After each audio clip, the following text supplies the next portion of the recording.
Okay, एक book आप दिखाइए। काफी टाइम हो गया, तो पहले आपको बताना पड़ेगा कौन कौन से क्वेश्चन हो चुके हैं। इसकी छुट्टियां तो ज्यादा ही हो गई।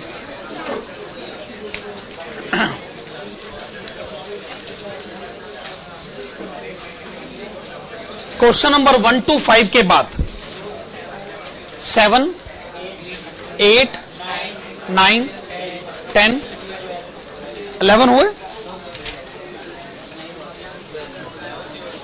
12, 15, 25, 26,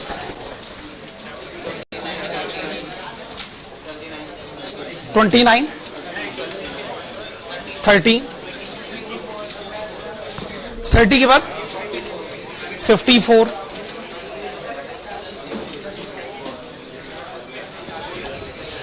तो कैपिटल बजटिंग में ये क्वेश्चंस हो चुके, ठीक है।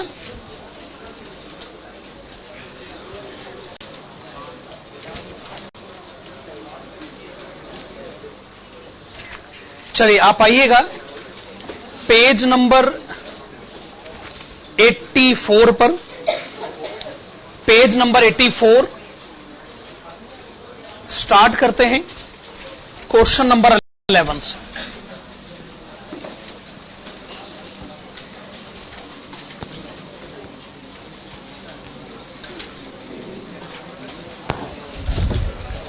Page number 84, 11th question. A company is considering purchase of a new computer system for its research and development division, which would cost rupees 35 lakhs. The operation and maintenance cost excluding depreciation are expected to be rupees 7 lakh per annum. Estimated life of system is 6 years. The system will result in reduction in design and draftsmanship cost to the extent of rupees 12 lakh annually. Also, the disposal of used drawing office equipment and furniture anticipated to realize rupees 9 lakh. The capital expenditure would attract 100% write-off in the first year for tax purposes. क्या आप इसको underline करेंगे? 100% write-off in the first year for tax purposes. मुझे मालूम नहीं income tax act में आपकी knowledge अभी तक कहां तक है, पर सेक्शन 35 अगर आप लोगों ने पढ़ा हुआ है तो उसमें यह लिखा है कि अगर आप साइंटिफिक रिसर्च के लिए कोई एसेट खरीदो तो उसके ऊपर 100% डेप्रीसिएशन पहले ही साल में क्लेम किया जा सकता है। अगर आपने 1 लाख की एसेट खरीदी तो 1 लाख का डेप्रीसिएशन पहले ही साल में, शायद वो ऐसा ही कुछ कहने की कोशिश कर रहे हैं, 100% right of in the first year. Okay, tax rate is 50%, cost of capital 12%. After appropriate analysis of cash flows, advise the company regarding financial viability of the proposal. पहली कैलकुलेशन कौन सी होनी चाहिए? डिफरेंशियल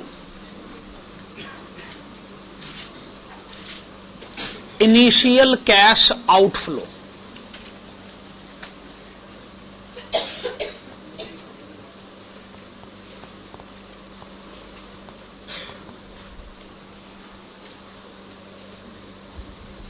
तो हमने लिखा differential initial cash outflow, purchase of new system. बताइएगा नए system का परचेज प्राइस क्वेश्चन में कितना गिवन है? 35 लैक्स। हां जी, तो आपने लिखा purchase of new system 35 lakhs. Minus cell of existing system.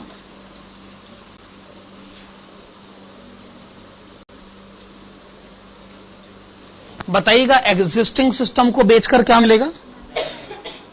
फिर से बताइए। 9 lakhs।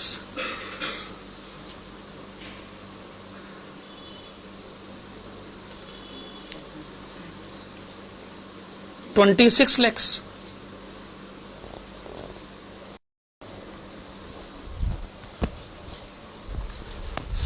हाँ जी, तो अगर आप पुराने सिस्टम के बदले नया सिस्टम लेकर आते हैं, नया सिस्टम 35 लाख का है, पुराना सिस्टम 9 लाख का बेचा जा सकता है, तो डिफरेंशियली सोचा जाए तो आपको कैश चाहिए ₹26 lakhs। अगली हेडिंग डालेगा computation of differential future cash inflows.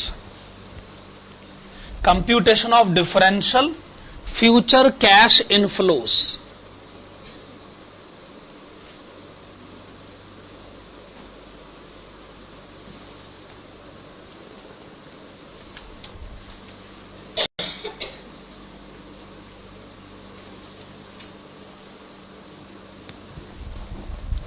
Particulars year 1 और उसके बाद है ईयर्स 2, 3, 4, 5 and 6।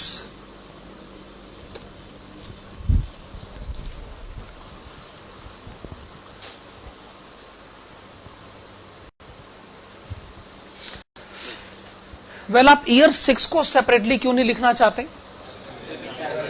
क्योंकि सैल्वेज वैल्यू नहीं है। आप ईयर 1 को सेपरेटली क्यों लिख रहे हैं? पहले साल में पूरा डेप्रीसिएशन क्लेम होगा, आने वाले साल में डेप्रीसिएशन नहीं है। अब सिचुएशन ही ऐसी है कि फर्स्ट ईयर को सेपरेटली डील करना ही पड़ेगा।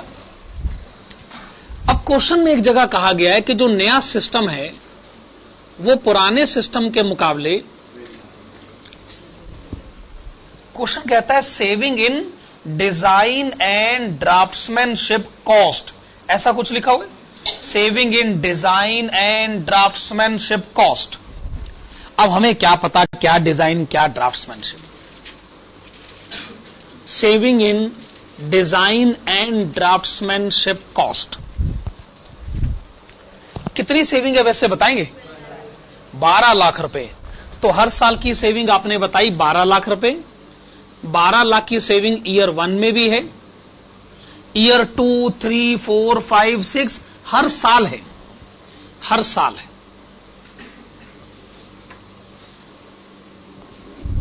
Okay, point valid. 12 लाख की सेविंग हर साल है, दूसरे, तीसरे, चौथे, पांचवें, छठे हर साल। पर इसे गलती से 5 से मल्टीप्लाई मत कर दीजिएगा, वो बात गलत हो जाएगी। अच्छा, जो नया सिस्टम आप लेकर आना चाहते हैं, आप बताएंगे इसकी मेंटेनेंस कॉस्ट कितनी है? ओके, आपने बताया ₹7 lakhs। ठीक है, मेंटेनेंस कॉस्ट लिखेगा ₹7 lakhs।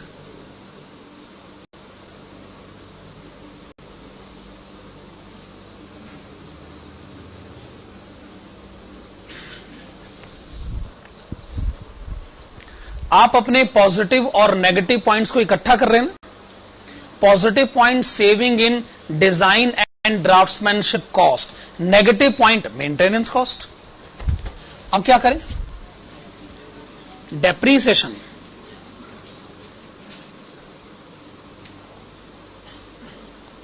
जो नया सिस्टम आपने खरीदा है उस पर 35 लाख का पूरा डेप्रीसिएशन पहले साल में, पूरा का पूरा डेप्रीसिएशन 35 लाख रुपए पहले ही साल में।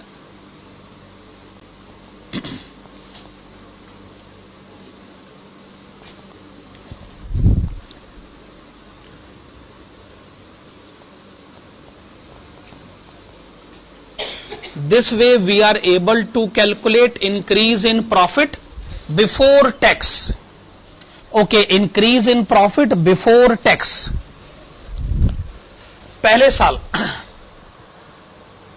पहले साल प्रॉफिट बढ़ थोड़ी रहा है, उल्टा कम हो रहा है। कितना कम हो रहा है? 30 लाख।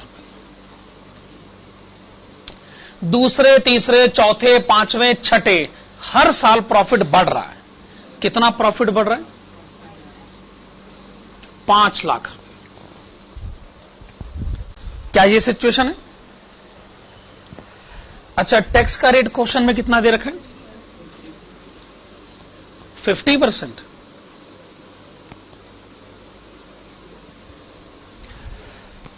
देखो, अगर तो आपका प्रॉफिट 5 लाख बढ़ जाए तो हमें बात समझ में आती है कि आपको 2.5 लाख रुपए का टैक्स देना पड़ेगा और हर साल देना पड़ेगा। अकॉर्डिंगली आपको क्या पता चल जाएगा? Increase in profit after tax, balance ₹2,50,000।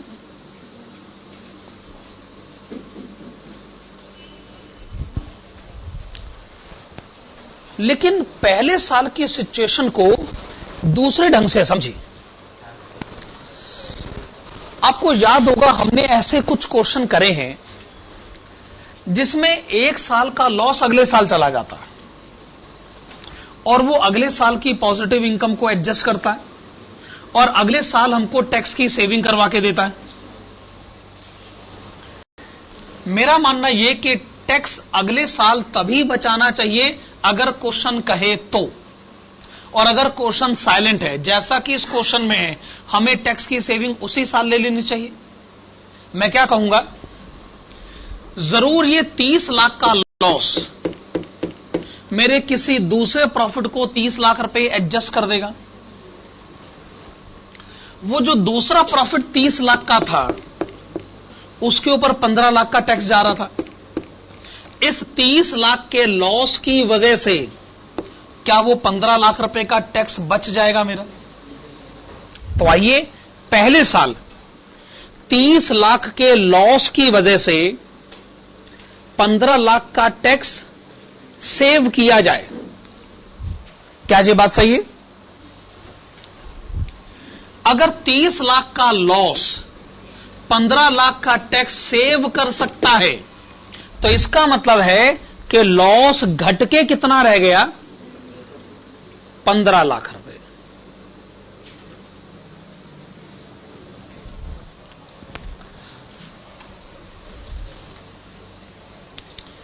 आपने देखा, टैक्स के दो काम हैं। ये टैक्स का पहला काम जो हर कोई जानता है कि टैक्स प्रॉफिट को कम कर देता, ये बात सारे जानते हैं। दूसरा काम, टैक्स आपके लॉस को भी कम कर देता। जो लॉस 30 लाख रुपए था, आपने कहा अरे नहीं, लॉस 30 लाख थोड़ी है, लॉस तो खाली 15 लाख है।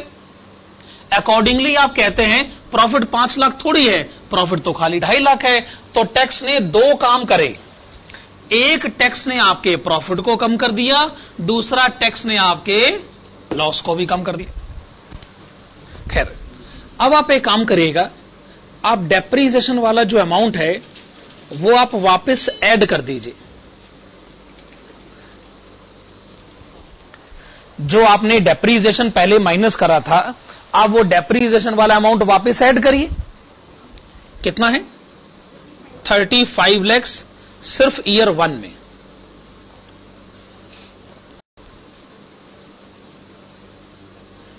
और आखिरी साल की कोई सैल्वेज वैल्यू का केस तो है नहीं। हां, तो आप मुझे यह बताइए कि पहले साल का कैश इनफ्लो कितना है? 20 लाख। और दूसरे साल से लेकर छठे साल तक हर साल का कैश इनफ्लो कितना है? 2,50,000, 2,50,000 रुपए।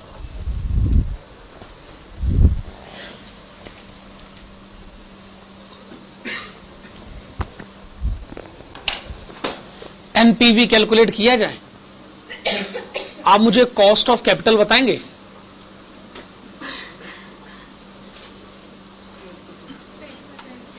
फिर से बताइए। 12%।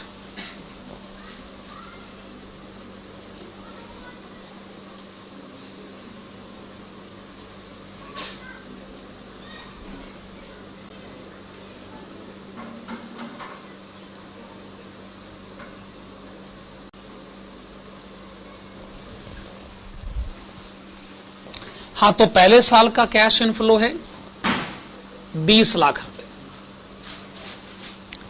दूसरे साल से लेकर छठे साल तक हर साल का कैश इनफ्लो है 2,50,000 रुपए।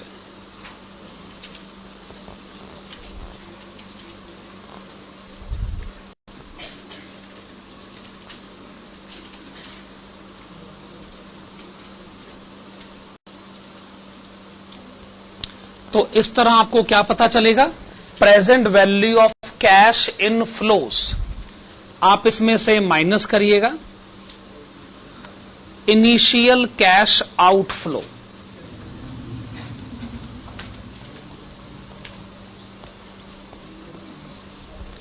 इनिशियल कैश आउटफ्लो तो आपने शुरू में बताया ही था 26 लाख रुपए। तो डिफरेंस आपको एनपीवी पता चल जाएगा।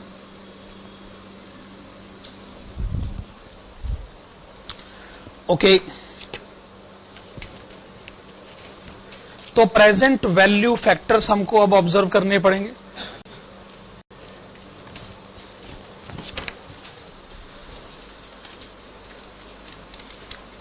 हाँ जी, आप टेबल देखिएगा, टेबल देखिएगा। 12% का रेट, पहले साल का फैक्टर कितना है? 0.893 है ना। अब हमें दूसरे साल से लेके छठे साल का कंबाइंड फैक्टर चाहिए।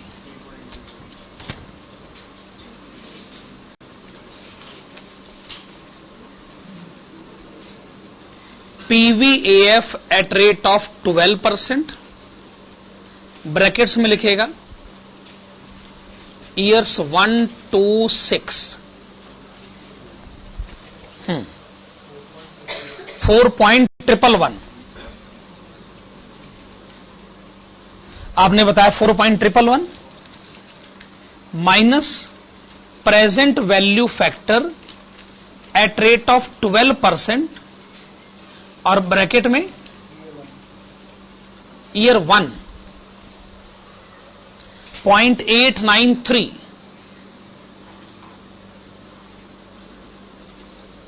डिफरेंस बताएंगे? 3.218। पहले आप present value of cash inflows बताएं। 25 के बाद 90500। ओके, 25,90,500 एनपीवी बताइए। -9,500। ठीक है, -9,500। आइए कंक्लूजन लिख लेते हैं।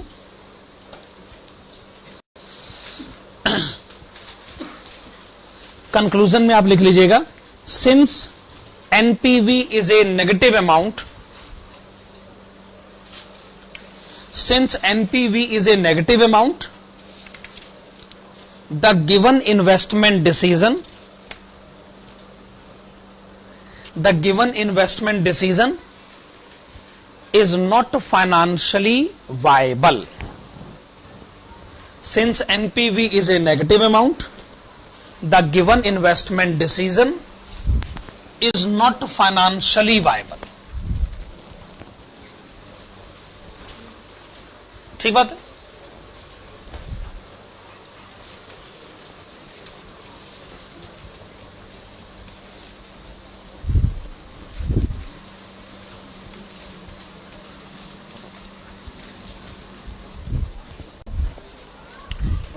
अब आप आइएगा पेज नंबर 94 पर। और देखिएगा क्वेश्चन नंबर 37,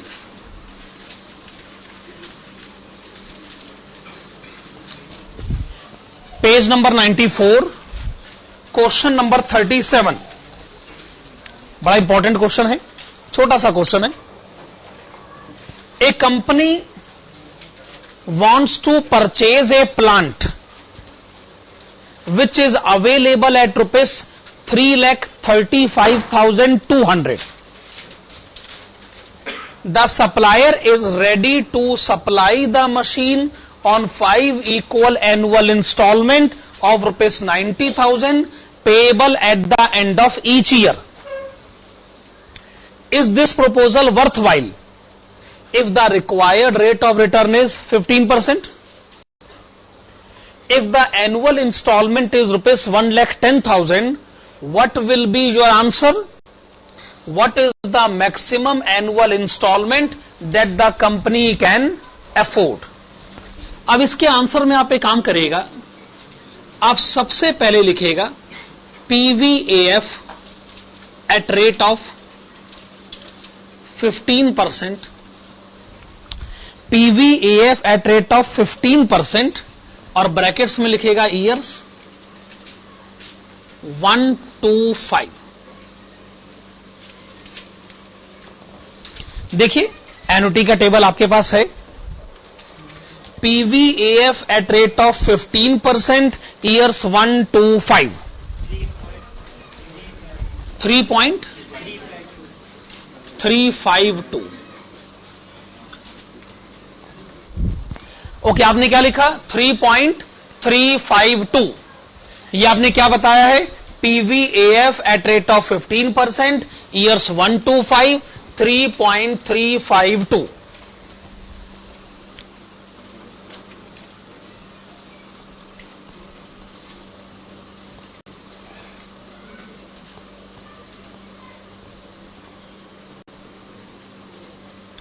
अच्छा, अब आप मुझे प्लांट का परचेज प्राइस बताएंगे?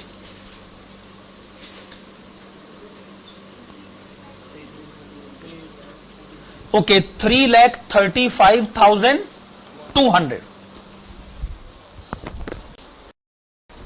इसका क्या मतलब है?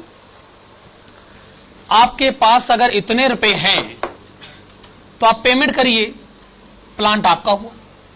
आप पेमेंट करिए, प्लांट आपका हुआ। लेकिन जो सप्लायर ऑफ प्लांट है, ध्यान से सुनेगा, यहां क्वेश्चन जो है बड़ी इंपॉर्टेंट बात कह रहा है।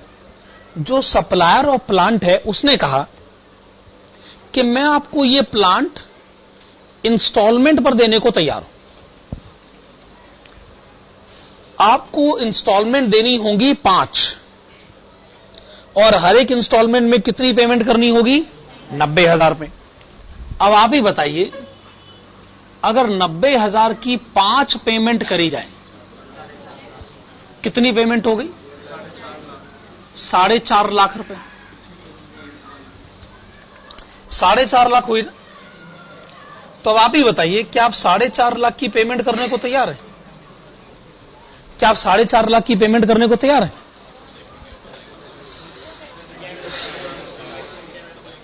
ओके, आपको प्रॉब्लम किससे है कि ये 5 से मल्टीप्लाई करने का कंसेप्ट गलत है। मत भूलिए कि आप 90,000 की 5 पेमेंट टुकड़ों में करेंगे। ठीक बात है? ये बाहर शोर हो रहा है, इसको जरा बंद करो। आप 90,000 की 5 पेमेंट टुकड़ों में करेंगे तो आप 5 से मल्टीप्लाई करने का रिस्क नहीं ले सकते। तो अब करें तो क्या करें? हमें 5 से नहीं, PVAF से मल्टीप्लाई करना है। क्या ये बात सही? अब आप लिखेगा, we are given that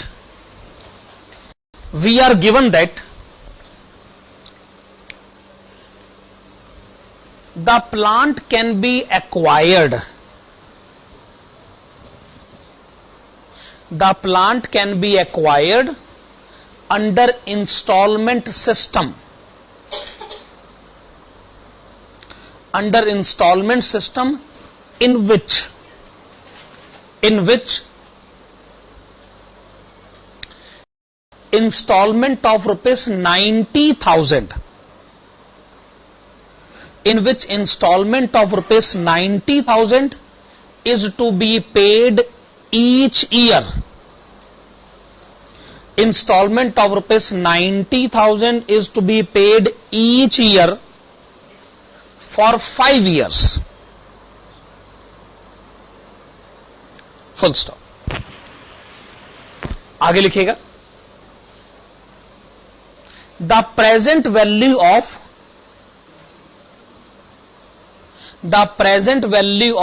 future payment,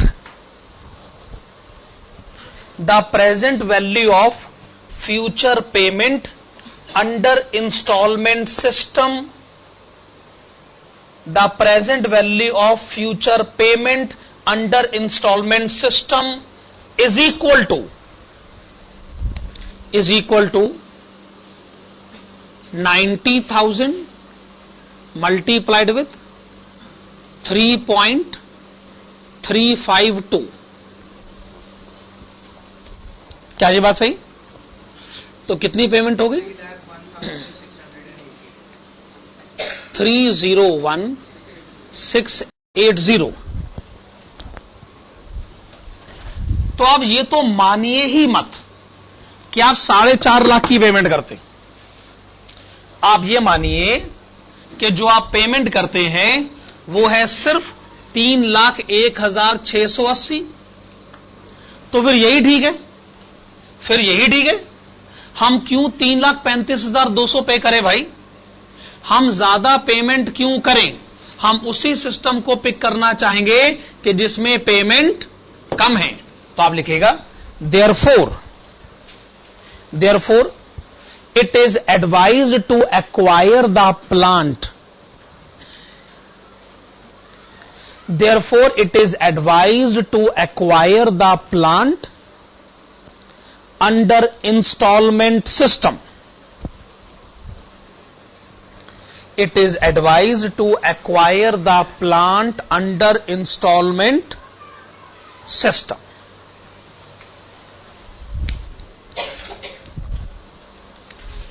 अच्छा, ये कैलकुलेशन हमने पहले भी एक बार डिस्कस करी है, एक बार फिर से डिस्कस करें. हमने 4.5 लाख पे करना ही नहीं, हमने पे करना है सिर्फ 3,01,680. इससे क्या होगा? 4.5 लाख की पेमेंट अपने आप ही निपट जाएगी. और ये सिस्टम कैसे ऑपरेट किया जाता है, आइए इसको कैलकुलेटर पर एक बार समझाते हैं. तो 301,680, ओके, 301,680. अगर मेरा कॉस्ट ऑफ कैपिटल 15% है, इसका मतलब मैं ऐसा बैंक जानता हूं जो मुझे 15% इंटरेस्ट दे सकता. अगर मैं 1 साल के लिए इसे इन्वेस्ट कर दूं और इस पर 15% इंटरेस्ट कमाऊं, तो 1 साल के बाद बैंक का बैलेंस होगा 346,932. क्या ये बात सही?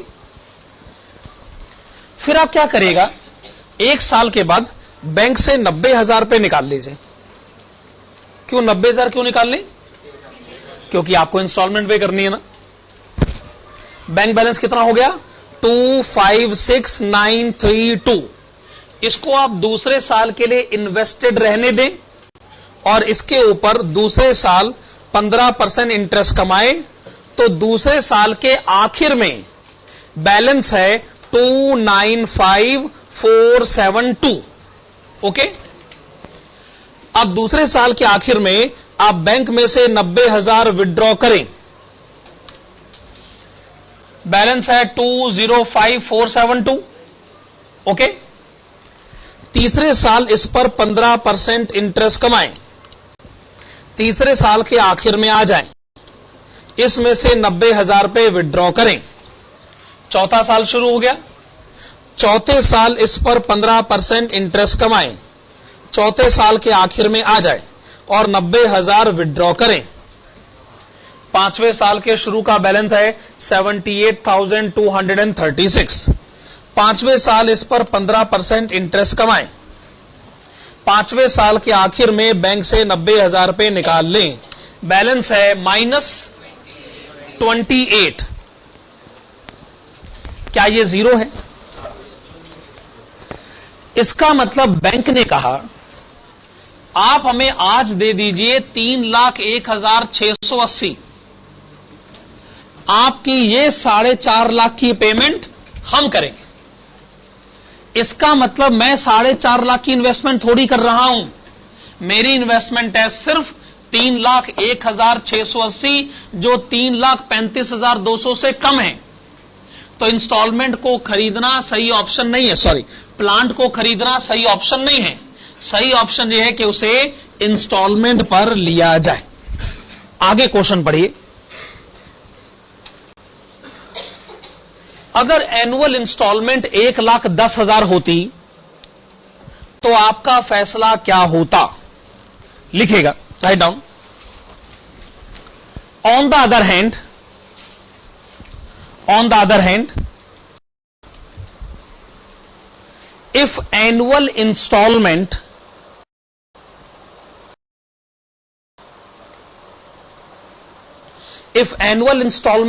is rupees 1,10,000, if annual installment is rupees 1,10,000, comma, the present value of future payment will be,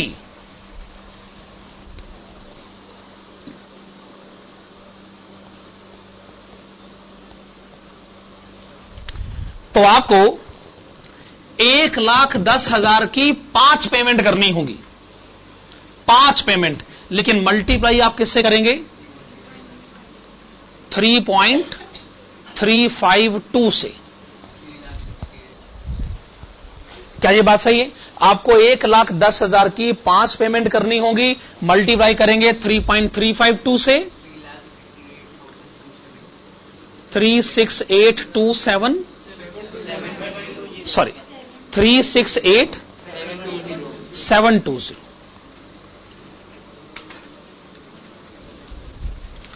मेरे ख्याल से अब इंस्टॉलमेंट सिस्टम जो है वो नुकसान वाली बात है, तो आप इंस्टॉलमेंट सिस्टम पर मत लेकर आइए।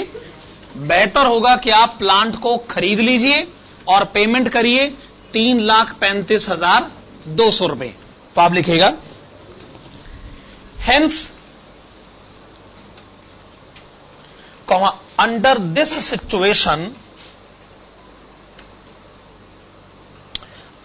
situation, फिर comma, it is advised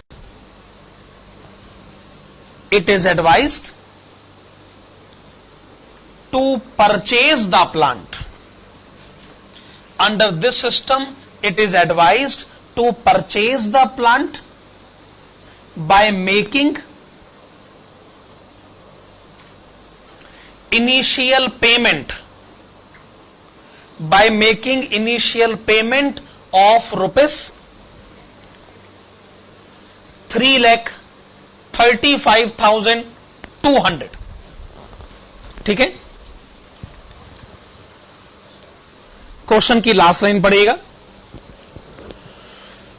what is the maximum annual installment that the company can afford? 90,000 का जब हमने आपसे केस डिस्कस करने को कहा तो आपने कहा जी हम तैयार हैं। 1,10,000 पर आपने क्या कहा? नहीं, हम इंस्टॉलमेंट के लिए तैयार नहीं है। ये क्या बात हुई भला? कभी तैयार हो जाते हो, कभी तैयार नहीं होते। कब तक तैयार हो ये बता दो। 90,000 पर तैयार हो, 1,10,000 पर तैयार नहीं हो, आप अपने तैयार होने की हद बताइए। लिखेगा, let us assume that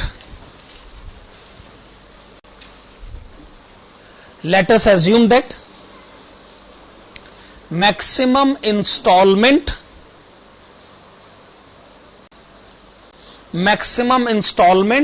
of rupees X each year, maximum installment of rupees X each year can be afforded, can be afforded, full stop. आगे लिखेगा, the installment system,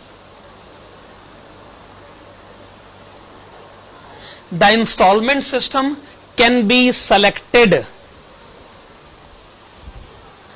the installment system can be selected only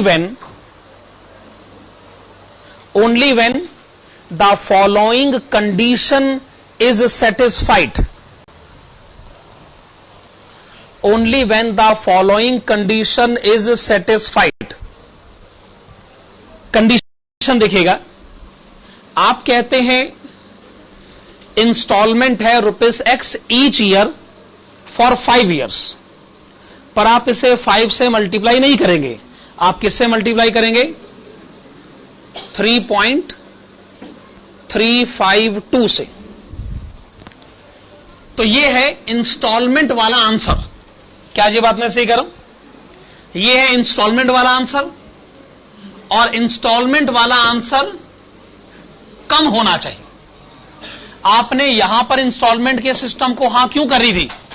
क्योंकि instalment वाला answer कम था। Instalment वाला answer कम होना चाहिए, तो यह चलो हद से हद इक्वल होना चाहिए। इक्वल हो तो भी ठीक है। किससे किससे कम होना चाहिए? वो जो परचेज वाला आंसर है ना, उससे कम होना चाहिए, और परचेज वाला आंसर ये रहा, 3,35,200 रुपए। इंस्टॉलमेंट वाला आंसर परचेज वाले आंसर से कम होना चाहिए या हद से अधिक इक्वल होना चाहिए। तो इसका मतलब x less than equal to 1 lakh.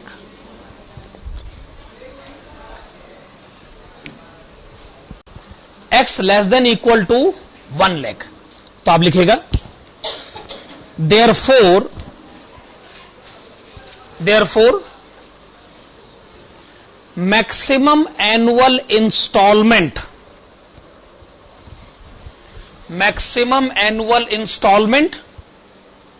Of ₹1 lakh, maximum annual installment of ₹1 lakh can be afforded।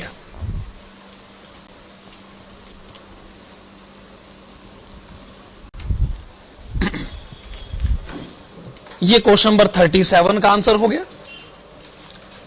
हां जी, अब आप आइएगा पेज नंबर 92 पर। पेज नंबर 92, और जो हम क्वेश्चन करेंगे वो है question number 33। Page number 92, question number 33। हां जी, question number 33। SCL Limited, a highly profitable company, is engaged in manufacture of power intensive products। आप इसको अंडरलाइन करेंगे, पावर इंटेंसिव प्रोडक्ट्स। इसका क्या मतलब है? आपकी पावर की बड़ी ह्यूज रिक्वायरमेंट है, मतलब जरूर आपका इलेक्ट्रिसिटी का बिल भी बहुत ज्यादा आता होगा, क्योंकि आप ऐसा प्रोडक्ट बनाते हो जिसको इलेक्ट्रिसिटी की काफी ज्यादा रिक्वायरमेंट होती है। As part of its diversification plans, the company proposes to set up a windmill to generate electricity। यानी आप और मैं तो सोचते हैं कि घर में इन्वर्टर लगा लेते हैं, जनरेटर लगा लेते हैं। ये कहते हैं जी हम लोग पवन चक्की लगाना चाहते हैं, वो जो गोल गोल घूमती विंडमिल। जरूर उससे बहुत ज्यादा इलेक्ट्रिसिटी ये जनरेट करना चाहेंगे। आगे क्वेश्चन क्या कहता है? The details of the scheme are as follows. Cost of windmill 300 lakhs, 3 crore. ये जरूर कोई बहुत बड़ा बिजनेसमैन होगा। 3 करोड़ रुपए की ये विंडमिल कंस्ट्रक्ट करना चाहता। जमीन खरीदेगा 15 लाख रुपए की। स्टेट गवर्नमेंट से सब्सिडी कितनी मिलेगी? 15 लाख रुपए। Purchase cost of electricity from state electricity board 2.25 per unit in year 1. This will increase by 25 paise per unit every year till year 7. After that, it will increase by 50 paise per unit. Maintenance cost will be rupees 4 lakh in year 1 and same will increase by rupees 2 lakh every year. Estimated life 10 years, cost of capital 15%. Residual value of windmill will be nil. However, the land value will go up to rupees 60 lakhs at the end of year 10. Depreciation will be 100% of cost of windmill in year 1. Same will be allowed for tax purposes. Gross electricity generated will be 25 lakh units per annum. 4% of this electricity will be committed free to the state electricity board as per the agreement. Tax rate is 50%. From the above information, you are required to calculate net present value, ignoring tax on capital profits. यही नहीं, हमको present value factor भी question में दे रखे। पहली calculation कौन सी करी जाए? Initial cash outflow.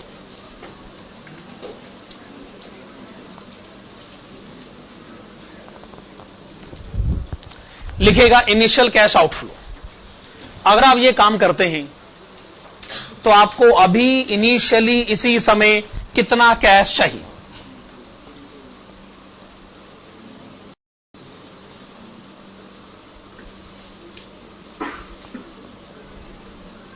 कितना बताया आपने? 300 lakhs।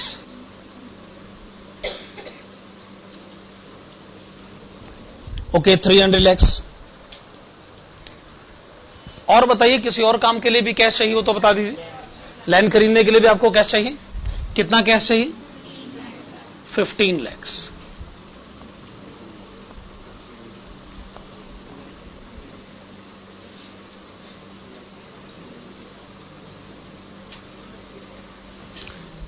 अब क्या करें? माइनस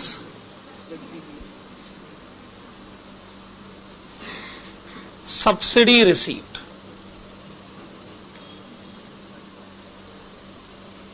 गवर्नमेंट से सब्सिडी कितनी मिलेगी? 15 lakh.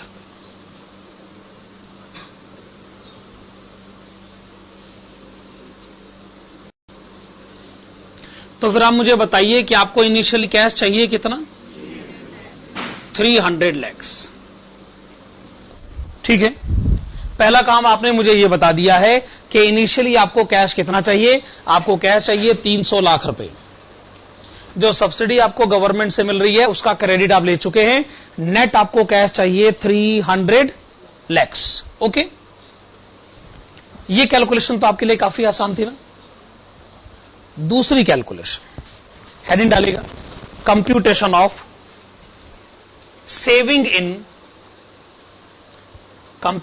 Saving in future electricity bill. Saving in future electricity bill. अब ये कौन सी कैलकुलेशन है भाई? यही तो मेन कैलकुलेशन है। अगर हम अपने घर में जनरेटर लगाएंगे तो जितनी देर जनरेटर इस्तेमाल करेंगे उतनी देर तक हम दूसरी वाली इलेक्ट्रिसिटी कंज्यूम नहीं करेंगे जो कि स्टेट इलेक्ट्रिसिटी बोर्ड से सप्लाई करी जाती। तो अगर हम वो वाली इलेक्ट्रिसिटी कंज्यूम नहीं करेंगे तो बिजली का बिल नहीं बचेगा हमारा। तो जितनी इलेक्ट्रिसिटी हम खुद जनरेट करके खुद कंज्यूम करेंगे, वो इलेक्ट्रिसिटी चूंकि हम स्टेट इलेक्ट्रिसिटी बोर्ड से नहीं खरीदेंगे तो हमारा बिजली का बिल बचेगा। पॉइंट नंबर 10 में लिखा है कि हम इलेक्ट्रिसिटी कितनी जनरेट करेंगे? 25 लाख यूनिट्स, पर उसमें से 4% हमें स्टेट इलेक्ट्रिसिटी बोर्ड को फ्री में देना होगा। तो फिर हम क्या कंज्यूम करेंगे? बाकी 96% हमारा हो गया। तो लिखेगा we are given that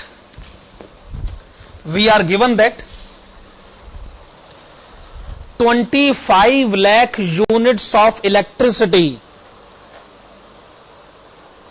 25 lakh units of electricity will be generated each year. 25 lakh units of electricity will be generated each year. Okay? इसके आगे लिखिएगा we are also given that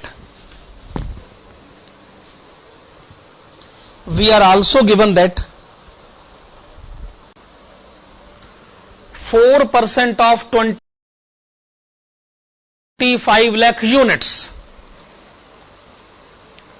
4% of 25 lakh units, that is 1 lakh units,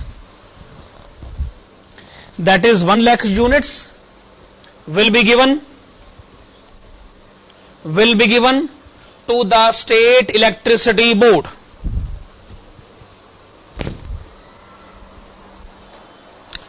तो हम electricity generate करेंगे 25 lakh unit, पर उसमें से 1 lakh unit हम दे देंगे स्टेट इलेक्ट्रिसिटी बोर्ड को, तो हमारे पास क्या रहेगी फिर?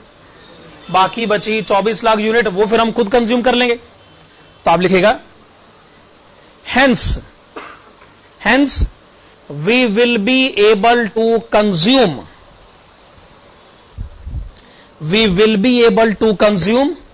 only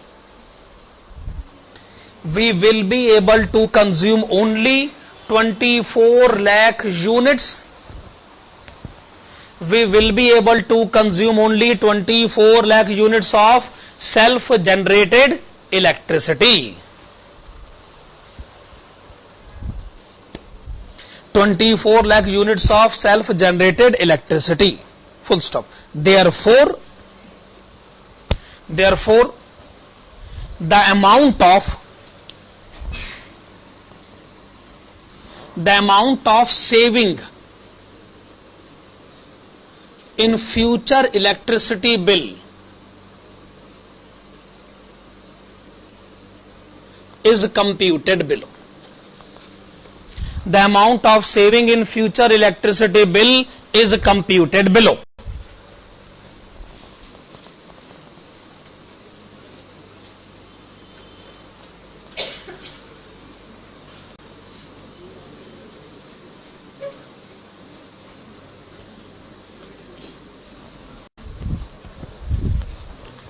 हम सिर्फ इतनी सी बात जानना चाहते हैं कि आने वाले 10 सालों में हम अपना कितना बिजली का बिल बचा सकते हैं।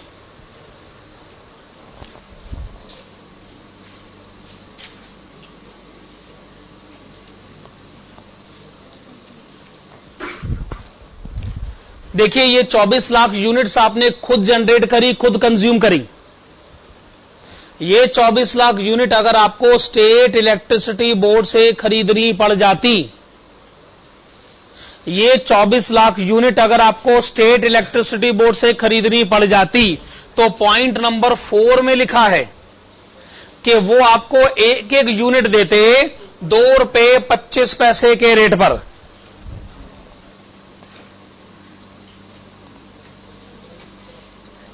कितना आगे?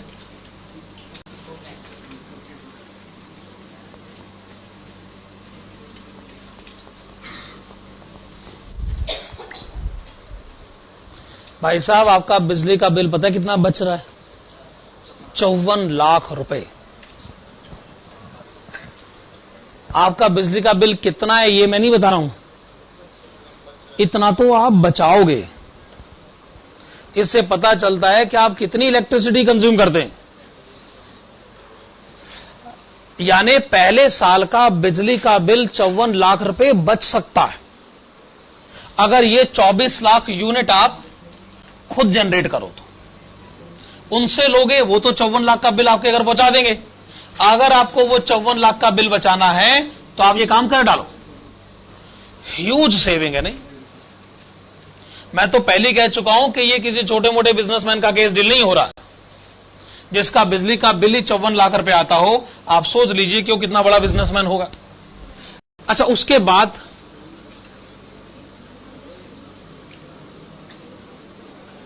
दूसरे साल इलेक्ट्रिसिटी रेट क्या है?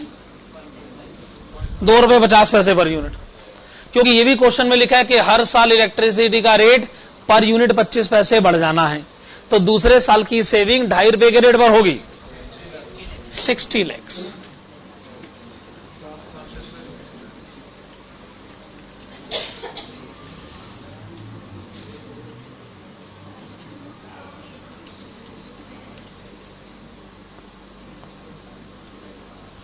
तीसरे साल की ये जो सेविंग है ये ₹2.75 के रेट पर होगी। चौथे साल की जो सेविंग है वो ₹3 के रेट पर होगी।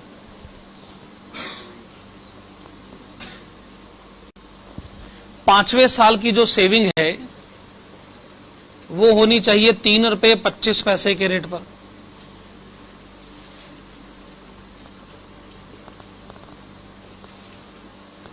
$78 लाख। छठे साल की जो सेविंग है ये होनी चाहिए ₹3.50 के रेट पर, 84 लाख। सातवें साल की जो सेविंग होगी वो होगी ₹3.75 के रेट पर, 90 लाख रुपए। अब क्वेश्चन में यह भी लिखा है कि सातवें साल तक यह बढ़त 25 पैसे के पर यूनिट पर है, पर उसके बाद यह बढ़त 50 पैसे के रेट पर होगी। तो आठवें साल से जब आप सेविंग कैलकुलेट करें तो पर यूनिट का रेट होना चाहिए ₹4.25। कितना हो गया? 102 लाख रुपए। नौवें साल में जब आप ये सेविंग कैलकुलेट करें तो पर यूनिट का रेट होना चाहिए ₹4.75, 114 लाख रुपए। 10वें साल में यही रेट होना चाहिए ₹5.25 के रेट पर, 126 लाख रुपए।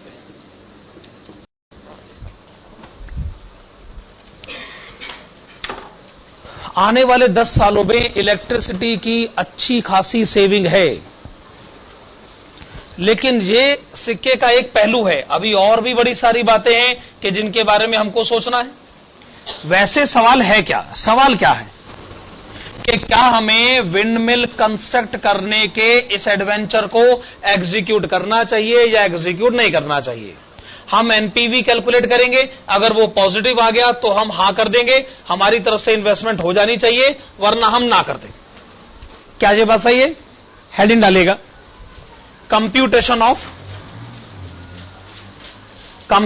Of future cash inflows, computation of future cash inflows and NPV, computation of future cash inflows and NPV at rate of 15%. Computation of future cash inflows and NPV at rate of 15%. Question में given है कि cost of capital है 15%।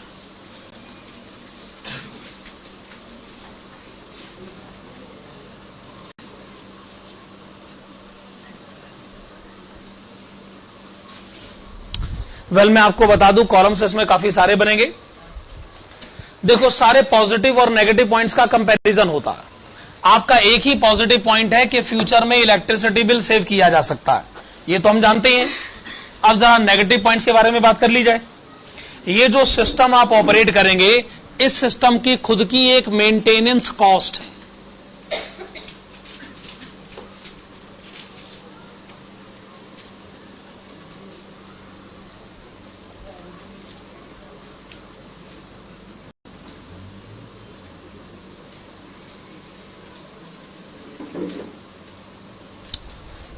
एक बार पहले देख लीजिएगा, columns काफी ज्यादा हैं। देखो, ये favourable factor saving, maintenance negative factor, depreciation negative factor. जब हम इसको एडजस्ट करेंगे तो हमें क्या पता चलेगा? Increase in profit before tax. फिर हमें टैक्स के बारे में भी बात करनी है। टैक्स का रेट 50% है। टैक्स एडजस्ट करने के बाद भी हमको एक अमाउंट पता चलेगा, वो अमाउंट को हम क्या कहेंगे? Increase in profit after tax. Okay, एक बार हमें ये कैलकुलेशन पता चल जाए तो फिर हमें क्या पता चल जाएगा? Cash inflow. कैश इनफ्लो कैसे पता चलेगा? अगर प्रॉफिट आफ्टर टैक्स में डेप्रिसिएशन वापस ऐड करेंगे और लास्ट में हम क्या कैलकुलेट करना चाहेंगे? Present value eight rate of 15%, ₹1 and total. अब आप ये कॉलम्स बना लीजिएगा। ओके, बन गए सारे कॉलम्स? चलो बनाओ।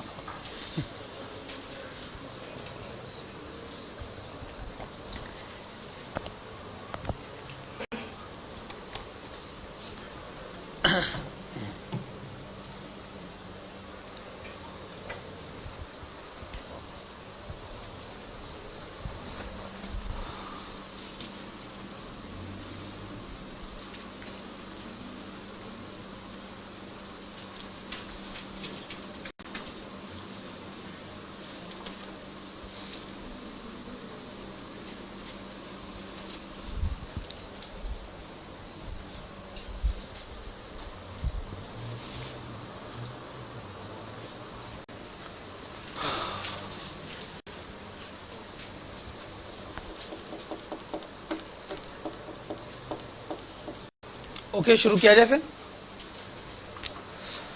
जहां तक सेविंग का सवाल है, सेविंग तो आप पिछली कैलकुलेशन में आप पता कर ही रहे थे। पहले साल की सेविंग कितनी थी? 54 lakhs, 60 lakhs, 66, 72, 78, 84, 90, 102, 114, 126।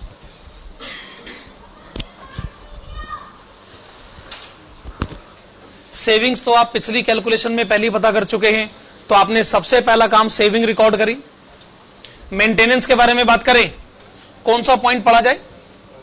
पॉइंट नंबर 5, जिसमें लिखा है जी पहले साल मेंटेनेंस कॉस्ट होगी 4 लाख रुपए और हर अगले साल मेंटेनेंस कॉस्ट बढ़ जाएगी 2 लाख रुपए।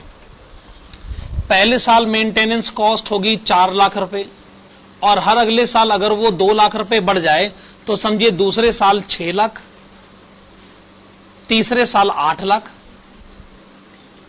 10 लाख, 12 लाख रुपए, 14 लाख रुपए, 16 लाख,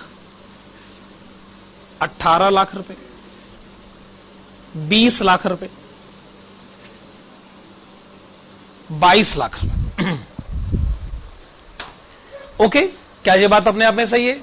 अब रहा सवाल डेप्रीसिएशन का। डेप्रीसिएशन के बारे में क्वेश्चन क्या कहता है? 100% डेप्रीसिएशन पहले साल में। विंड मिल की जितनी भी 100% कॉस्ट है उसके ऊपर 100% डेप्रीसिएशन पहले साल में लीजिए। 300 लाख का डेप्रीसिएशन सारा का सारा पहले साल में।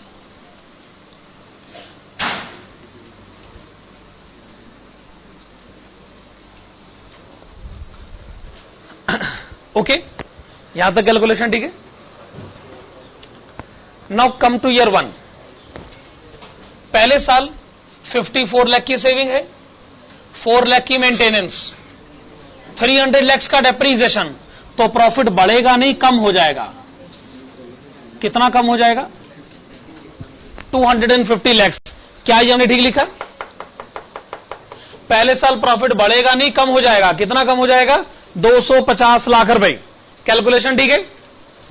दूसरे साल 60 minus 6, 54, 66 minus 8, 58, 72 minus 10, 62, 78 minus 12, 66, 84 minus 14,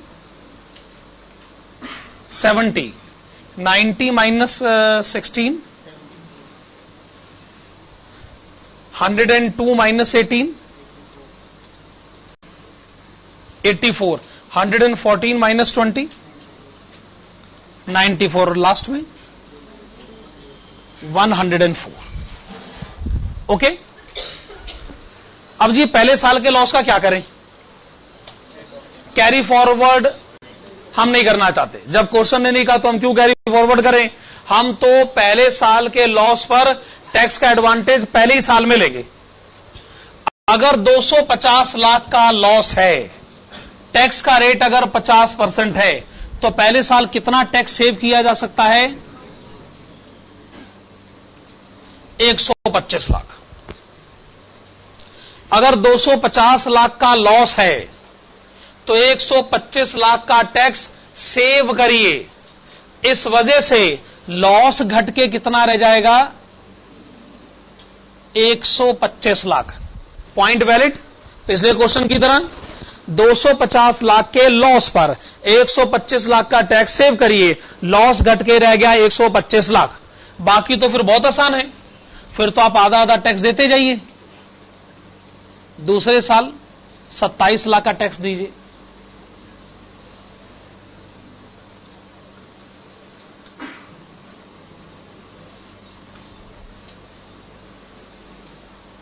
okay. तीसरे साल 29 लाख का टैक्स आप दे रहे हैं.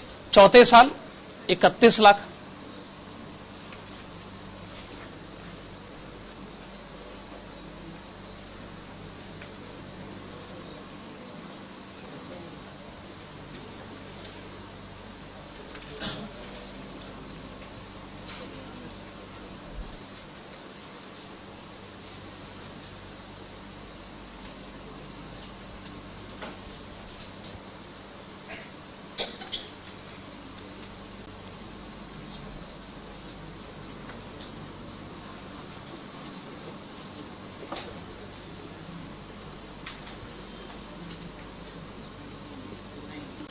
ठीक है. अब क्या करें? कैश इनफ्लो कैसे पता करें? चलिए प्रॉफिट आफ्टर टैक्स में डेप्रीसिएशन ऐड करें. बढ़िया बात यह कि डेप्रीसिएशन आपको सिर्फ पहले साल ही ऐड करना है. अब ध्यान से देखिएगा, यह है -125. चलिए इसमें 300 ऐड करिए. -125 प्लस 300, दिस इज 175. ओके, 175 हो गया ना. अच्छा, अब तो और कोई डेप्रीसिएशन बचा ही नहीं है, तो जो प्रॉफिट आफ्टर टैक्स है उसी को एज इट इज लिखते जाइए.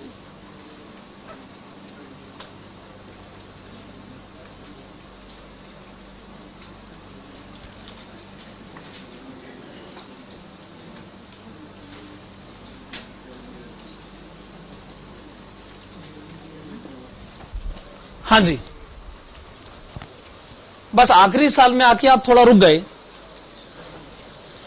आखिरी साल में डेप्रीसिएशन नहीं है, पर आखिरी साल में वो जो जमीन आपने शुरू में खरीदी थी ना 15 लाख की, आखिरी साल में आप जमीन बेचिए 60 लाख रुपए की. लिखा है क्वेश्चन में. हालांकि जमीन बेचकर आपको अच्छा खासा मुनाफा हुआ है, पर क्वेश्चन कहता है जी उससे कोई फर्क नहीं पड़ता, उसके ऊपर टैक्स नहीं देना. कितने की बेची है जमीन? 60 लाख की. 60 लाख रुपए आखिरी साल में मिलेगा ना, तो आखिरी साल के कैश इनफ्लो में 60 लाख होना चाहिए.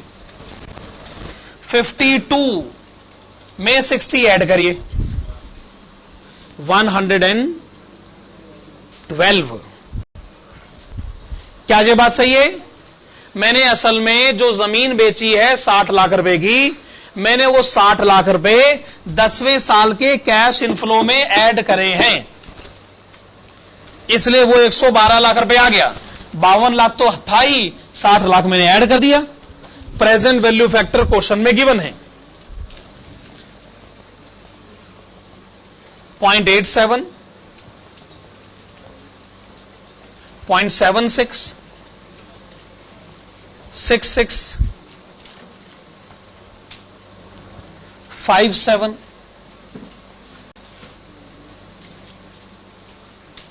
50 43 38 33 28 25।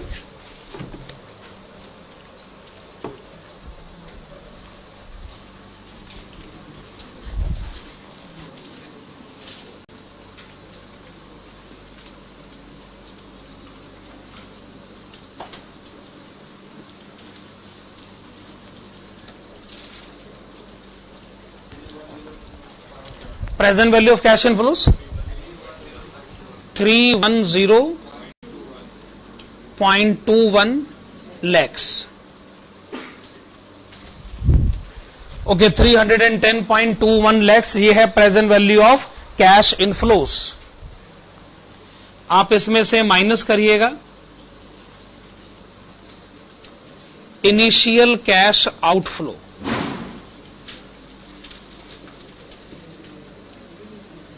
इनिशियल कैश आउटफ्लो आपने बताया था 300 lakhs।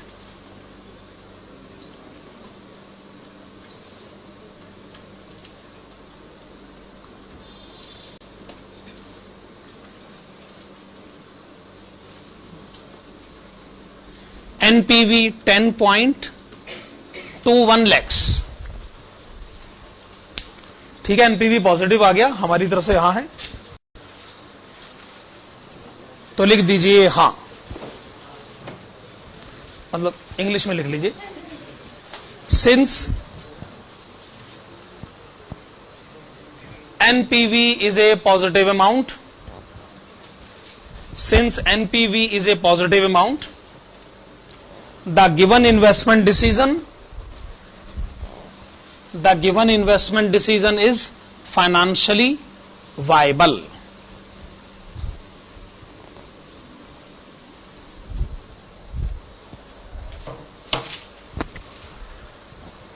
चलिए, काफी अच्छा क्वेश्चन था ये और बहुत अच्छा इन्वेस्टमेंट डिसीजन हमने इवेल्युएट करा है। खैर, अब हम आज का लास्ट क्वेश्चन करेंगे।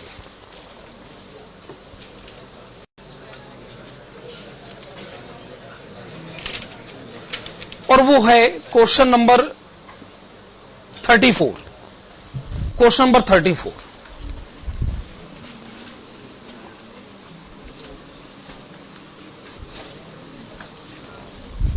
क्वेश्चन नंबर 34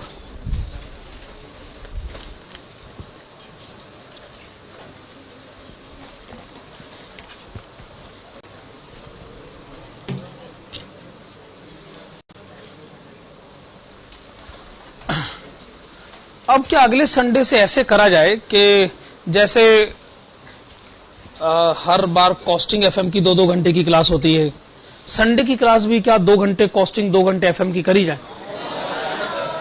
भाई संडे को खाली कॉस्टिंग की क्लास होती है ना, तो ऐसा हो वो तो हम 2-2 घंटे कर लेंगे, उसमें कौन सी बड़ी बात है।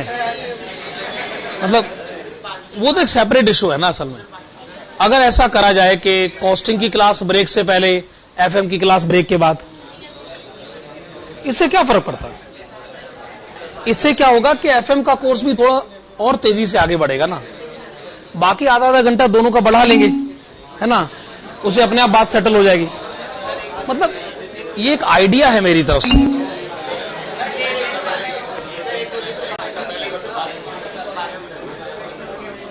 बाद में क्या दिक्कत।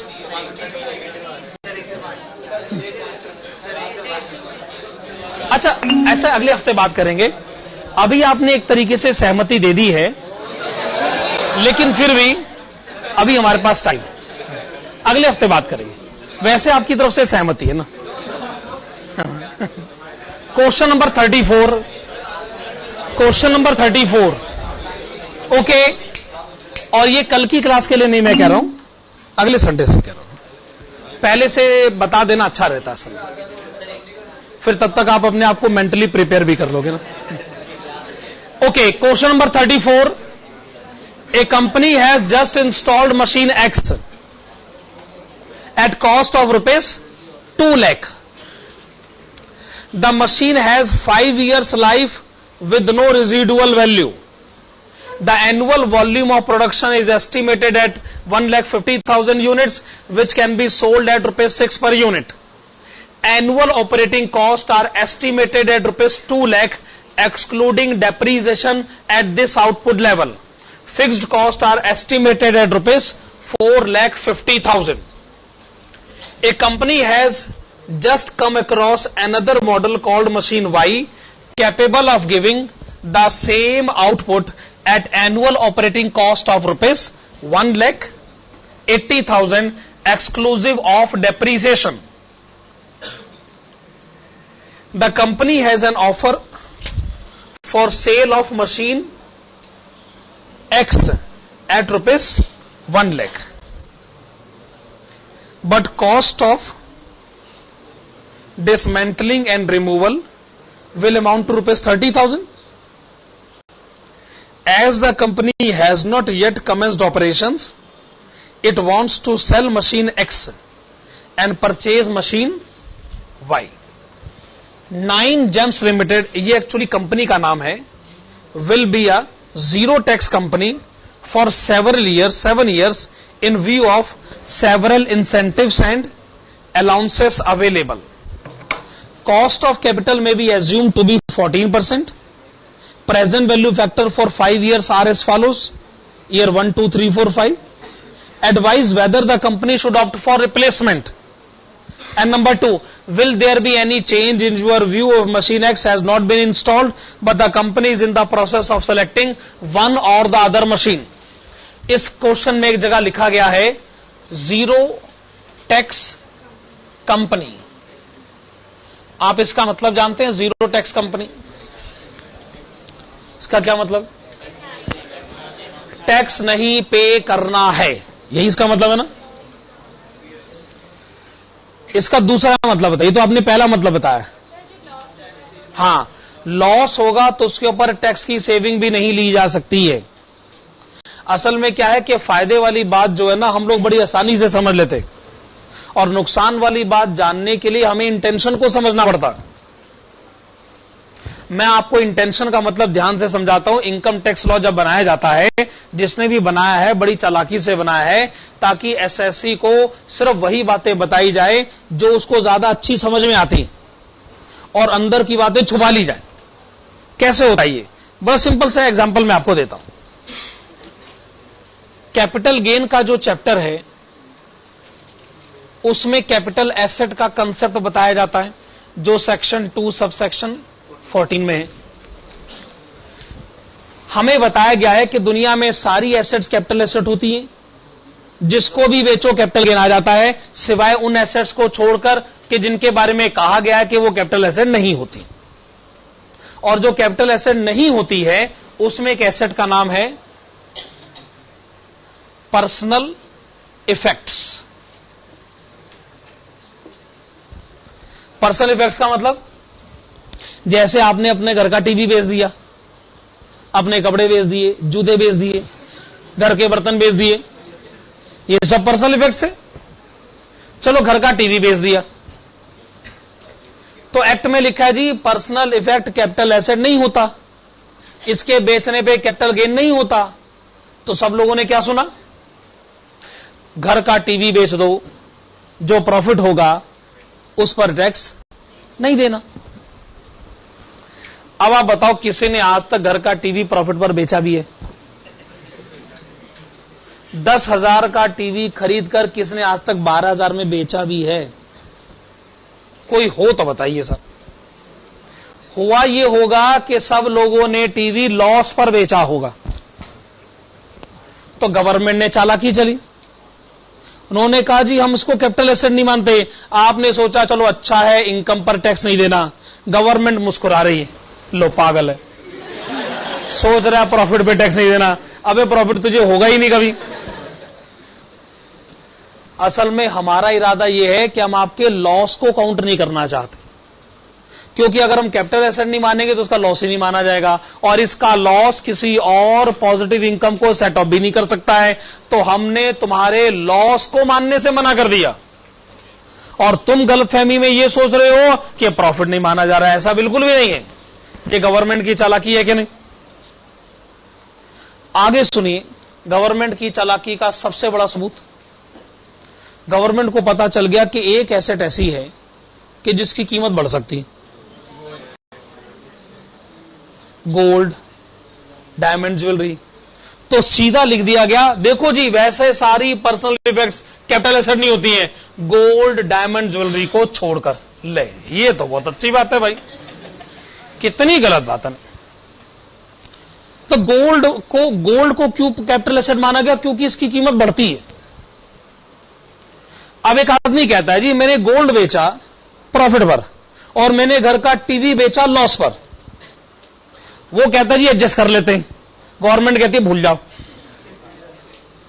टीवी तो अपने घर में ही रखो, तुम टीवी का लॉस भी अपने पास ही रखो, हमें इससे कोई लेना देना नहीं। गोल्ड के प्रॉफिट पर हम आपसे टैक्स लेंगे, लेकिन टीवी के लॉस पर हम आपसे बातें नहीं करेंगे। कितना मैनिपुलेटेड एक्ट है, जानबूझ के गवर्नमेंट ने अपने फेवर में बनाया। हम भी वही कह रहे हैं, इसलिए जो लोक लुभावन बातें कही जाती हैं उसके बहकावे में मत आया करो, उसके पीछे की मंशा समझिए कि असल में वो कहना क्या चाहते हैं, उनका इरादा असल में क्या। कई बार वो बातें सिर्फ कहने के लिए होती, इसलिए जीरो टैक्स कंपनी का सिर्फ अच्छा ही मतलब होता है, ये मत सोचिए, बुरा मतलब भी होता है।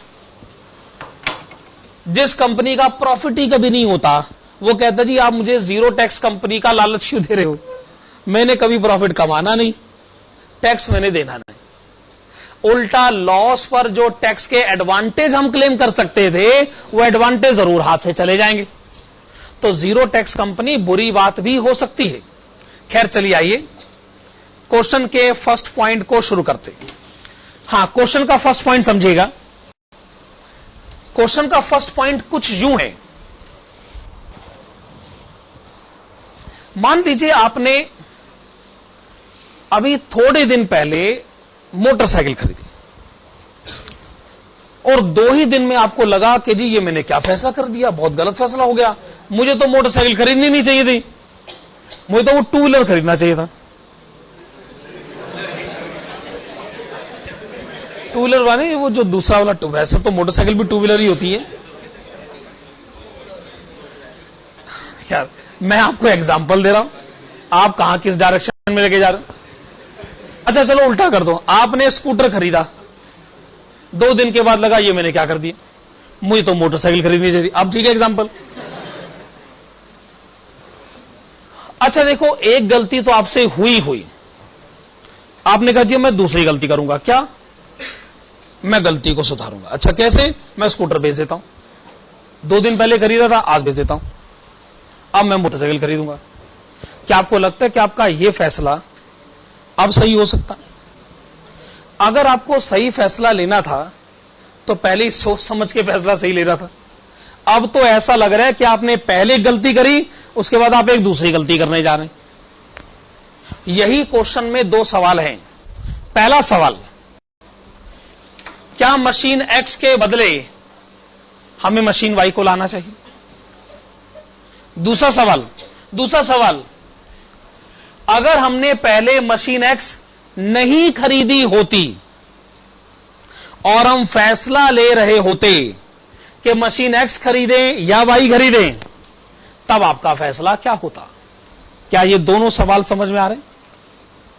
पहला सवाल, आप मशीन एक्स खरीद चुके हैं और आप उसको वाई से बदलना चाहते हैं। दूसरा सवाल, आपने मशीन एक्स पहले नहीं खरीदी थी, अब आप फैसला ले रहे हैं कि एक्स खरीदें कि वाई खरीदें। ठीक है ना?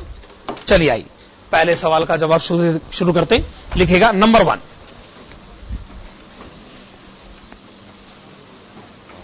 हां जी, if it is decided to replace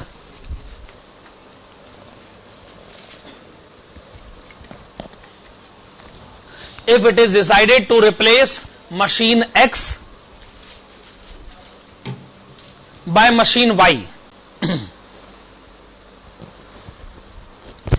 if it is decided to replace replace machine X by machine Y, comma, the amount of differential initial cash outflow, the amount of differential initial cash outflow is computed below.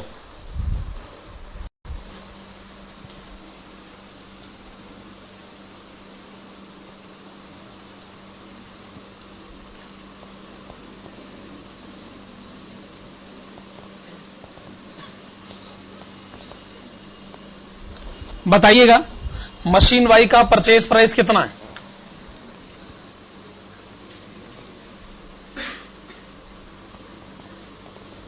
₹2,50,000। आप machine Y खरीदना चाहते हैं जो कि ₹2,50,000 में आपको मिल जाएगी, और आप मशीन एक्स को बेचना चाहते हैं।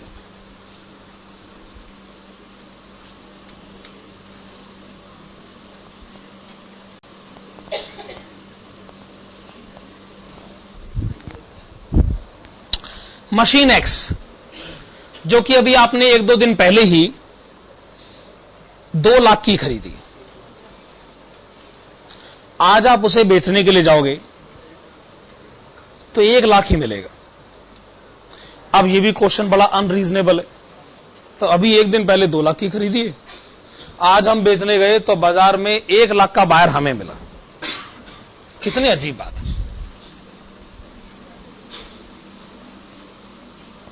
मैं कहता हूं कम से कम 1 लाख तो मिल रहा है। बड़े सारे ऐसे भी केस हो सकते हैं जिसमें आपको 1 लाख भी ना मिले, 1 रुपया भी ना मिले, कि जी अब तो आप भूल ही जाइए, अब वो पैसा गया आपके काम से। तो सोच समझ के फैसला शुरू में ही सही लेना था। अच्छा, अब क्वेश्चन एक तो ये हमारे साथ गलत बात कर रहा है कि जी कि अब मशीन को बेचकर खाली लाख रुपए मिलेंगे। दूसरी गलत बात कि जी अब इस मशीन को डिसमेंटल करो, उसका 30,000 का खर्चा भी हमारे सर आ गया। ये भी क्वेश्चन में लिखा है। लो, इसका मतलब लाख रुपए भी नहीं आएंगे अपनी जेब में।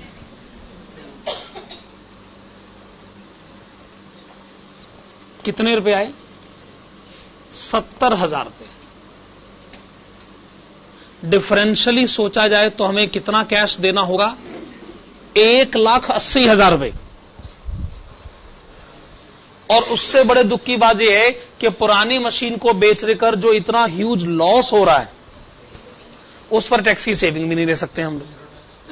0 टैक्स कंपनी, मुसीबत हमारे सर। 0 टैक्स कंपनी ना होती तो कम से कम 50% अगर टैक्स रेट होता तो जितना भी लॉस होता उसके ऊपर आधा हम टैक्स तो बचाते, वो एडवांटेज हम लेते। अब वो एडवांटेज भी हम लोग नहीं ले सकते। चलिए बात खत्म कर दें। इसका मतलब डिफरेंशियली आपको कैश कितना चाहिए? 1,80,000 रुपए। अगर आपने मशीन एक्स को मशीन वाई से बदलने की कोशिश करी तो अगले पैराग्राफ में लिखेगा। ये तो आपने इनिशियल कैश आउटफ्लो बता दिया ना, अब आपको फ्यूचर कैश इनफ्लोज की तरफ बढ़ना पड़ेगा। तो आप लिखिएगा the amount of future cash inflows are computed below. The amount of future cash inflows are computed below.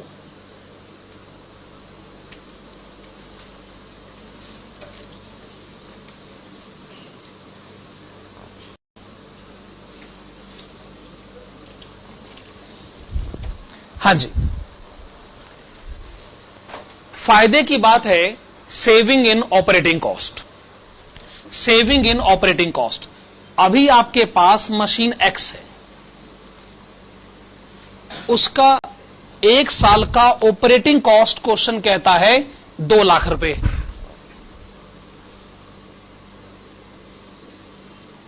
अगर आप मशीन वाई ले आएंगे तो उसका 1 साल का ऑपरेटिंग कॉस्ट होगा 1,80,000 रुपए। दोनों बातें क्वेश्चन में लिखी। यानी अब आपका ऑपरेटिंग कॉस्ट 2 लाख नहीं होगा, अब आपका ऑपरेटिंग कॉस्ट 1,80,000 होगा। तो ऑपरेटिंग कॉस्ट की सेविंग बताइए। 20,000। क्या ये बात सही? मशीन एक्स की ऑपरेटिंग कॉस्ट 2 लाख है, मशीन वाई की ऑपरेटिंग कॉस्ट 1,80,000 है। अगर आपने मशीन एक्स के बदले मशीन वाई ले आए, इसका मतलब अब ऑपरेटिंग कॉस्ट 2 लाख नहीं होगा और ऑपरेटिंग कॉस्ट 1,80,000 होगा, तो ऑपरेटिंग कॉस्ट में कितनी सेविंग हो जाएगी? 20,000 रुपए। क्या ये बात सही? चलिए, ये आपने ऑपरेटिंग कॉस्ट की सेविंग मुझे बता दी, ये तो आपने पॉजिटिव फैक्टर मुझे बता दिया। अब मैं नेगेटिव फैक्टर बता देता हूं, additional depreciation.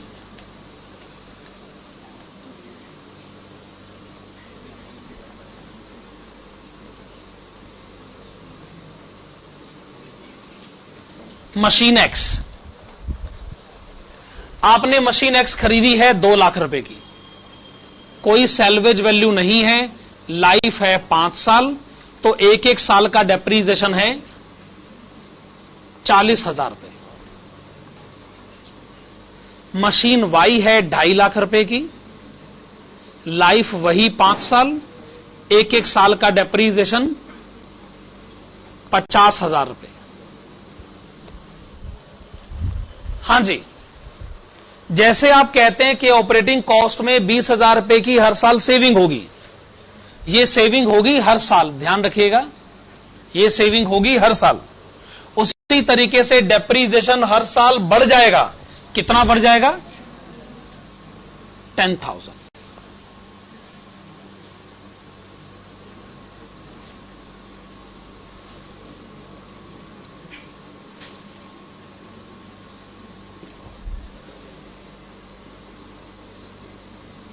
This is increase in profit before tax.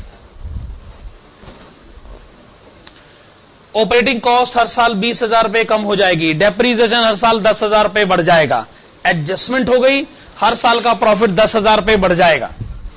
Tax का रेट क्वेश्चन में कितना दे रखा है? 0।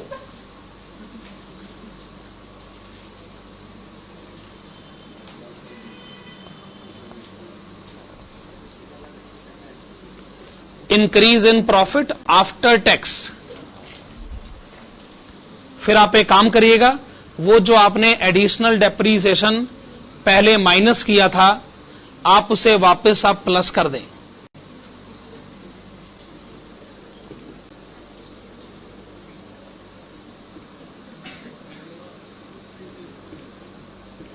तो दोनों को ऐड करके ये कितना आ गया? 20,000 पर एनम। इसके सामने लिखेगा कैश इनफ्लो, और कैश इनफ्लो के ब्रैकेट में आप क्या लिखना चाहेंगे? Years 1 to 5। आपको ऐसा लगता है जी तो सारी कैलकुलेशन ही बेकार चलेगी हमारी। 20,000 से शुरू हुए, 20,000 पर ही वापस आ गए। बीच रास्ते में करा क्या? पहले 10,000 माइनस करा, फिर 10,000 प्लस कर दिया। इससे एक बात साबित हुई, अगर कंपनी का टैक्स रेट है ही नहीं, जीरो टैक्स कंपनी, तो जीरो टैक्स कंपनी को डेप्रीसिएशन का कोई टैक्स एडवांटेज नहीं होता, क्योंकि डेप्रीसिएशन की वजह से भले ही टैक्सेबल इनकम कम हो जाए, पर उससे फर्क क्या पड़ा? टैक्स तो कम नहीं हुआ। जब टैक्स ही नहीं है तो कम भी वो कैसे हो सकता? इसका मतलब डेप्रीसिएशन का होना या ना होना एक ही बात है जीरो टैक्स कंपनी के केस में, है कि नहीं? क्या ये बात साबित हो रही? खैर, आपने बताया 5 साल तक लगातार इतना कैश इनफ्लो होगा और आखिरी साल में कोई सैलरी वैल्यू तो है नहीं। अच्छा, कॉस्ट ऑफ कैपिटल क्वेश्चन में कितना दे रखा है? क्वेश्चन में कितना दे रखा है? 14%। एक काम करिएगा, आप लिखिएगा PVAF at rate of 14%, brackets में लिखिएगा years 1 to 5 is equal to, table में से देखकर मत बताइएगा, क्वेश्चन में गिवन है, पांचों का गिवन है, उसका टोटल करके बताइए। अब आप टेबल में से नहीं देख सकते, क्वेश्चन में गिवन है, उसका टोटल करके बताइए।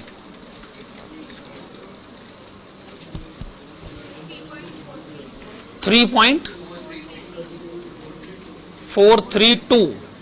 क्वेश्चन में से देख के बताइए, क्वेश्चन में गिवन है उसका टोटल करके बताइए। 3.432 आ रहा है ना, क्वेश्चन में गिवन है, पांचों गिवन है, पांचों का मुझे टोटल बताइए। मैं सीधी सी बात कह रहा हूं, इज इट 3.432? ओके, एनपीवी का फॉर्मूला लिखिए, present value of cash inflows minus initial cash outflow.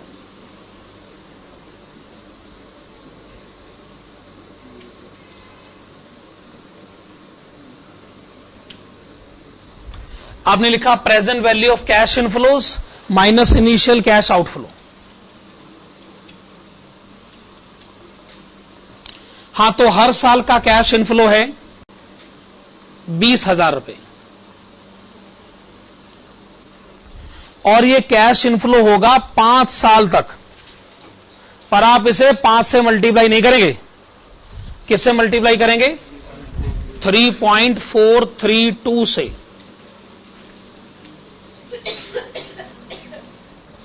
क्या ये बात सही है?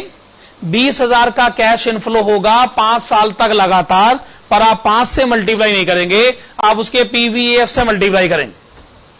माइनस करें इनिशियल कैश आउटफ्लो, ये आपने शुरू में बताया था, ये रहा 1,80,000।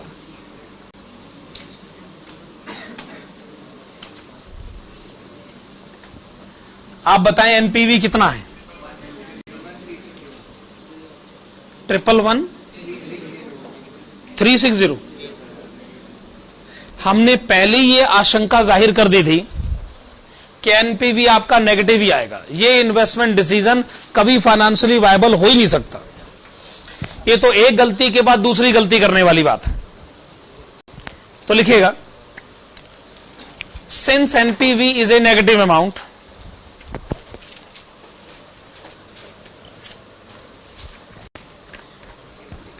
since NPV is a negative amount, the investment decision regarding exchange of machine X by machine Y, the investment decision regarding exchange of machine X by machine Y is not financially viable. Is not financially viable.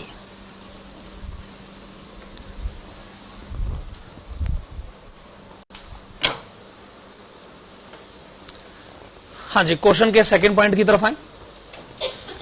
Second point मैंने पहले भी कहा है, एक बार फिर से, हमने पहले मशीन एक्स नहीं खरीदी थी, तो रिप्लेसमेंट का तो सवाल ही पैदा नहीं होता। हम फैसला ले रहे थे कि एक्स खरीदे कि वाई खरीदे, तो बताइए हमें क्या फैसला लेना चाहिए। अब सवाल बदल गया है ना, अब ऑफ कोर्स वाई की तरफ ही आएगा, वो और बात है, लेकिन देखते। हेडिंग डालेगा independent evaluation.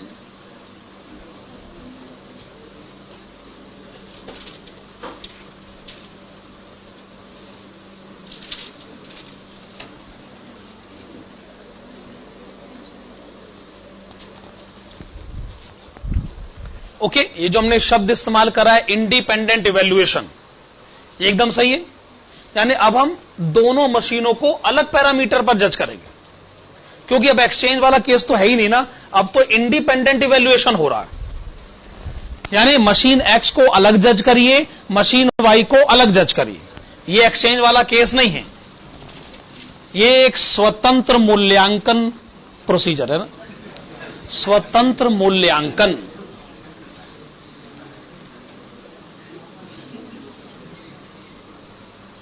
Initial cash outflow,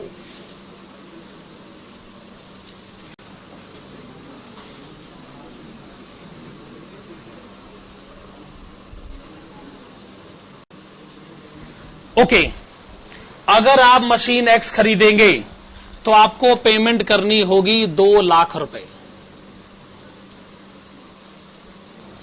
अगर आप मशीन वाई खरीदना चाहते हैं तो आपको पेमेंट करनी होगी 2,50,000 रुपए।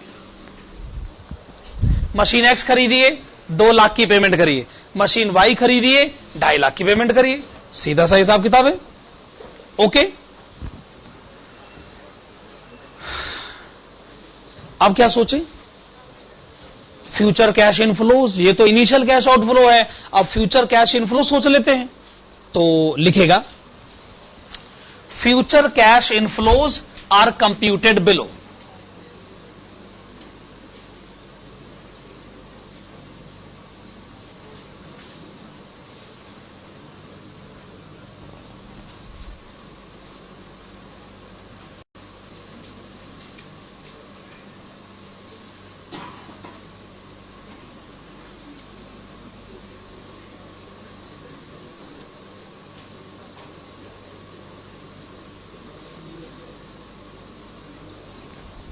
Particulars machine X and machine Y, particulars machine X and machine Y.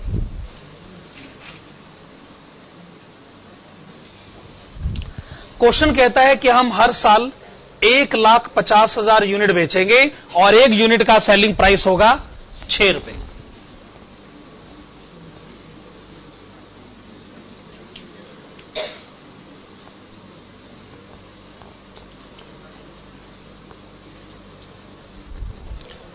डेढ़ लाख यूनिट बेचेंगे 6 रुपए के रेट पर, तो इसका मतलब सेल कितनी होगी? 9 लाख।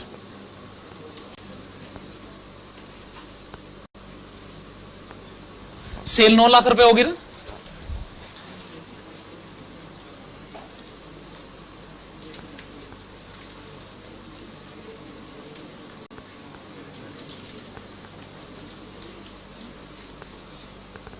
वेरिएबल कॉस्ट, एक सेकंड, वेरिएबल कॉस्ट नहीं है, sorry, operating cost, operating cost, sorry, operating cost. Variable cost भी कह सकते हैं, लेकिन जब क्वेश्चन कह रहा है ऑपरेटिंग कॉस्ट तो हमें भी ऑपरेटिंग कॉस्ट ही कहना चाहिए। हां, तो क्वेश्चन में लिखा है ऑपरेटिंग कॉस्ट जो है मशीन एक्स की होगी 2 लाख रुपए और मशीन वाई की होगी 1,80,000 रुपए।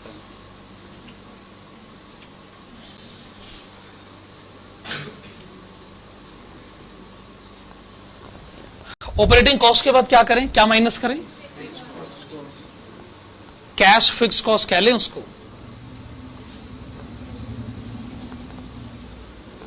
कितना है वैसे?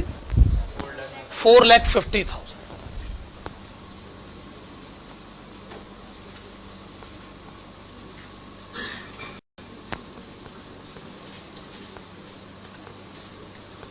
अब क्या माइनस करें? डेप्रीसिएशन। हालांकि हमें मालूम है डेप्रीसिएशन माइनस करने का हमें कोई फायदा नहीं होगा, लेकिन चलो कोई बात नहीं। एक्स पर डेप्रीसिएशन हर साल 40,000, वाई पर डेप्रीसिएशन हर साल 50,000। ये तो अभी हमने थोड़ी देर पहले बताई था।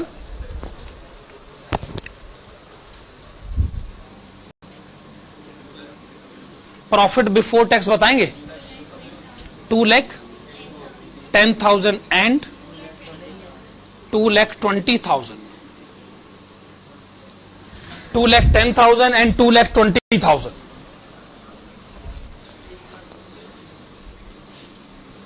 टैक्स तो है ही नहीं।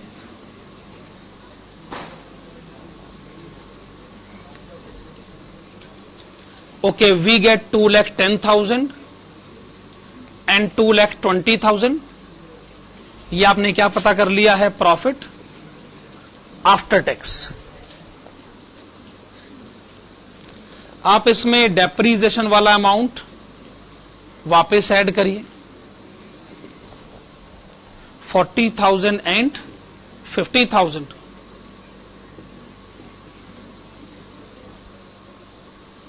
तो वही डेप्रीसिएशन माइनस हुआ, वही डेप्रीसिएशन प्लस हो गया। तो ये कितना आ गया? 2,50,000 एंड 2,70,000।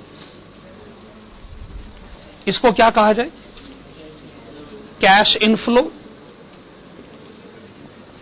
ब्रैकेट्स में लिखिएगा ईयर्स 1 to 5। ठीक है ना?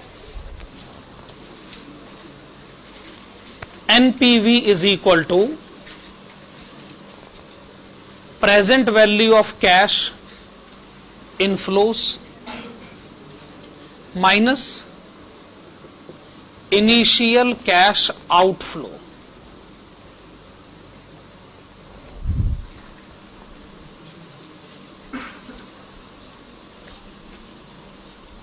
Machine X. Okay, machine X हर साल का कैश इनफ्लो आपने कैलकुलेट करा है 2,50,000 रुपए।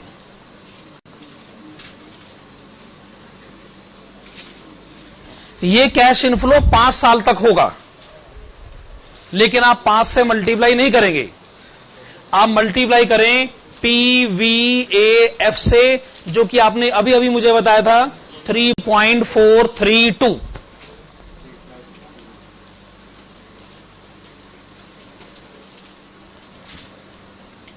माइनस ये रहा इनिशियल कैश आउटफ्लो 2 लाख रुपए, ये आप माइनस करिए। तो मशीन एक्स का एनपीवी कितना लिखा जाए? 6,58,000।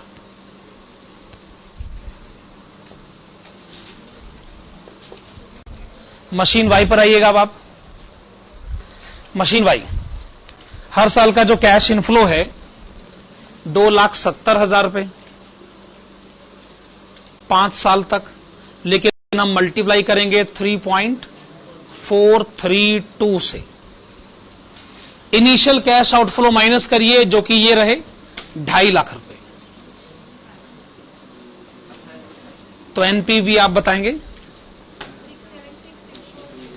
6,76,640।